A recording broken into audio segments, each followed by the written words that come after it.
Hello friends, स्वागत है आप सबका आपके अपने यूट्यूब चैनल इज़मा इन्वेस्टमेंट में। फ्रेंड्स, पिछले एक वीक से मैं अपने चैनल पर कोई वीडियो नहीं डाल पाया कुछ पर्सनल कारण की वजह से। और इस बीच जो है मार्केट में काफ़ी उथल पुथल देखने को मिली। ग्लोबल मार्केट्स में बैंकिंग सिस्टम को लेकर बड़ा संकट सामने आया है और कहीं ना कहीं उसका इम्पैक्ट इंडियन मार्केट पर भी पड़ रहा है। काफ़ी सारी बातें जो हैं मार्केट में हो रही हैं कि रिसेशन जो है हिट कर सकता है, 2008 की तरह ग्लोबल क्राइसिस आ सकता है। हालांकि ऐसा कुछ लग नहीं रहा है। इंडियन बैंकिंग सिस्टम तो यूएस के कंपैरिजन में बिल्कुल डिफरेंट है और काफ़ी सेफ है। से आज के इस वीडियो में हम फ्रेंड्स जो ग्लोबल सरफेस का आईपीओ है जो कल लिस्ट होने वाला है उसके बारे में बात करेंगे।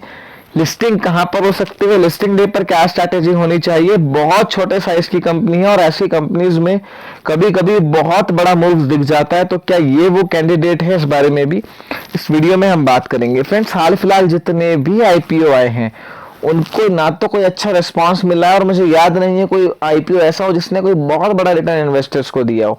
इस आईपीओ को इतनी खराब मार्केट में भी रिस्पांस ठीक मिला था, 12 गुना ये भर गया था। रिटेल का पोर्शन भी 5-5.5 गुना भरा है। तो ऐसे में एंटिसिपेशन होने लगी है कि यहाँ पर एक लिस्टिंग दमदार हो सकती है। ग्लोबल सरफेस जो है कंपनी वो पत्थर को, स्टोन्स को प्रोसेस करके एक्सपोर्ट करती है। बेसिकली एक बिल्डिंग मटेरियल टाइप ही काम है। इंडस्ट्रियल और डोमेस्टिक होम दोनों में ही इनका जो है प्रोडक्ट यूज होता है। मार्बल, ग्रेनाइट और काफी सारे जो पत्थर हैं उनको ये माइनिंग करके प्रोसेस करके एक्सपोर्ट करते हैं। बेसिकली ये बिजनेस है और majority of revenue, almost all revenue ये एक्सपोर्ट से ड्राइव करते हैं। यूएस इनके लिए एक बड़ी मार्केट है। थोड़ा सा जीएमपी की बात कर लूं तो एक टाइम पे तो जीएमपी 50 रुपए के आसपास था जब इश्यू खुला था। शायद जीएमपी को देखकर ही इतनी ज्यादा एप्लीकेशंस आई हैं। जीएमपी फिलहाल 15 से 20 रुपए के आसपास ट्रेड कर रहा है। मार्केट की सिचुएशन देखते हुए मुझे लगता है एक flat to positive opening 150 rupees के आसपास ये स्टॉक लिस्ट हो सकता है। फ्रेंड्स, इस कंपनी के साथ सबसे बड़ी प्रॉब्लम यह है कि टी कैटेगरी में लिस्ट होगा क्योंकि इश्यू साइज 100 करोड़ के आसपास था। ये 500-550 करोड़ की मार्केट कैपिटल पे कंपनी लिस्ट हो रही है। तो यहाँ पर जो है सबसे बड़ा इशू ये है कि छोटे साइज की कंपनी में कभी कभी एक्सेप्शनल मूव आते हैं।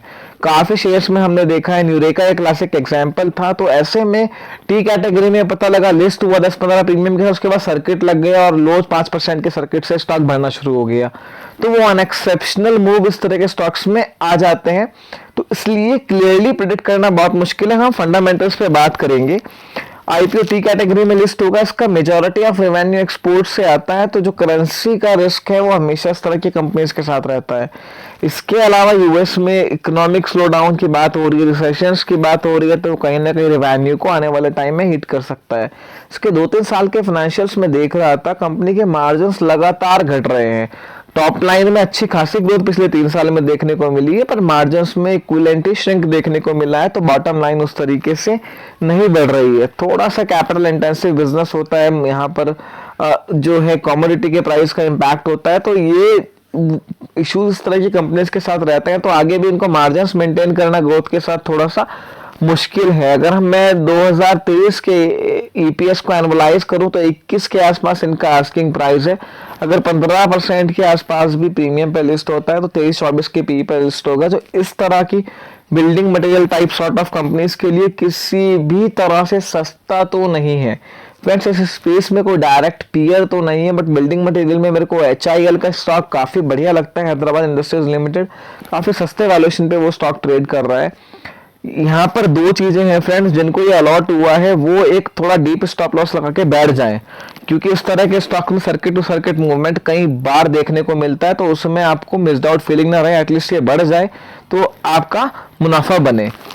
अगर लॉन्ग टर्म के हिसाब से कहो तो मुझे कोई बहुत अट्रैक्शन इस बिजनेस में नहीं लगता। बेस छोटा है तो उस पे अगर कंपनी बड़ा परफॉर्म कर देती है तो कई बार ये इस तरह के स्टॉक्स बड़ा रिटर्न दे देते हैं क्योंकि छोटी कंपनी है।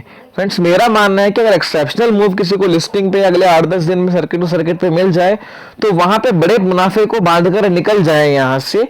और फिर भी अगर आपको कंपनी बढ़िया लग रही है तो लोअर लेवल पर एक बार खरीदने की कोशिश करें। सेटल डाउन जरूर होगा। न्यूरेका के केस में देखिए 2200 का हाई बना के 300 रुपए आ गया है स्टॉक। कोई कंपैरिजन नहीं है, मैं छोटी कंपनीज का मूवमेंट आपको बता रहा हूं। तो यहाँ पर आप डीप स्टॉप लॉस लगा के एटलीस्ट जहां लिस्ट हो 10-15% नीचे का अगर एक ही लॉट मिला है तो बैठ जाइए। अगर ये स्टॉक थोड़ा सा सर्किट टू सर्किट चलता है तो हो सकता है आपको बड़े मूव देखने को मिले। बाकी फंडामेंटली शॉर्ट मीडियम टर्म में कोई बहुत बड़ा मूव दिखाए फंडामेंटल्स के हिसाब से उसके चांसेस कम है, बट स्पेक्यूलेशन इस तरह के स्टॉक्स में बहुत रहती है, इसमें बहुत ऑपरेटर्स भी एक्टिव रहते हैं और छोटे साइज की कंपनी बहुत बड़े मूव्स एक्सेप्शनली दिखा देती है, तो वो भी उस केस में जब स्टॉक न्यूली लिस्टेड हो, आईपीओ के थ्रू आया हो। तो उस मूवमेंट के हिसाब से एंटिसिपेट करना, प्रिडिक्ट करना बहुत मुश्किल है। साइज की कंपनी में कहीं भी किसी भी तरह का मूव आ सकता है।